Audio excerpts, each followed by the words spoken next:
Bonjour et bienvenue dans ce flash télévisé. Suite à la volonté du gouvernement de relancer la filière nucléaire France, cette dernière est-elle prête? A-t-elle tiré tous les enseignements des difficultés rencontrées par le passé? Nous avons tous en mémoire celle de la construction de la dernière centrale, par exemple les soucis rencontrés par un nouveau fabricant ExactProd pour achever un lot d'échangeurs ESPN en raison de non-conformité de fabrication et d'ordre documentaire. Celles-ci ont été très coûteuses pour le projet, et pas seulement en euros, mais aussi en termes de délai et d'image. Avec la relance annoncée, doit-on s'inquiéter de la capacité de la filière à faire bien? Car pour un tel programme, il faut bien faire et bien du premier coup. Pour nous aider à mieux comprendre cette situation, je reçois ce matin 2 invités, experts du traitement des non-conformités pour un autre industriel dans le nucléaire. Firmin, directeur de production, et Mado, chef d'atelier Vannes. Bonjour à tous les deux, merci d'avoir accepté notre invitation. Bonjour. Bonjour à tous. Comment expliquez-vous l'origine de ces non-conformités? Ces non-conformités peuvent avoir plusieurs causes.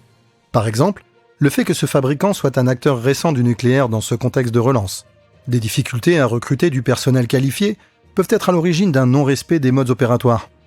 Un fabricant se doit de livrer des équipements conformes et doit viser le bon du premier coup. Aurait-il été possible d'éviter cette situation si ces non-conformités avaient été détectées plus tôt? Absolument. Pour éviter de telles situations, il est essentiel que tous les acteurs impliqués dans le traitement des non-conformités comprennent et appliquent la même méthodologie. C'est tout à fait vrai pour le côté opérationnel, comme celui que Mado côtoie quotidiennement, ainsi que pour tous les acteurs externes. Les directions des usines doivent également être impliquées, afin de soutenir efficacement le déploiement de cette même méthodologie. Et comment pouvons-nous y parvenir? Eh bien, c'est possible avec la mise en application de la PETAN publiée par l'AFCEN. Cette procédure est connue, appliquée et partagée par tous dans notre usine. Elle permet de garantir une approche cohérente et efficace du traitement des non-conformités. Oui, et je peux vous dire que cela fonctionne vraiment bien. Depuis sa mise en place, nous avons constaté une nette amélioration de la culture du traitement des non-conformités dans notre usine, avec une réduction de près de 50% de nos non-conformités d'origine documentaire. Désormais, chaque personne impliquée dans le traitement comprend les enjeux associés, ainsi que les différentes étapes et activités à réaliser pour les traiter efficacement. Votre méthodologie semble donc faire ses preuves. Il est important que vos téléspectateurs comprennent que chacun doit agir dans son entreprise pour améliorer la culture du traitement des non-conformités. En mobilisant l'ensemble de la filière, nous contribuerons à la sécurisation de la production et à la sûreté nucléaire. C'est ainsi que nous pourrons tous éviter ces situations. Merci à tous les deux pour vos conseils.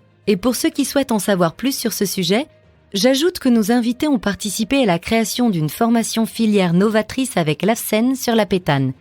Cette formation a été produite par l'AFCEN et est promue par le GIFEN en sa qualité de fédérateur de la filière. Vous venez de regarder Flash News Info. À très bientôt.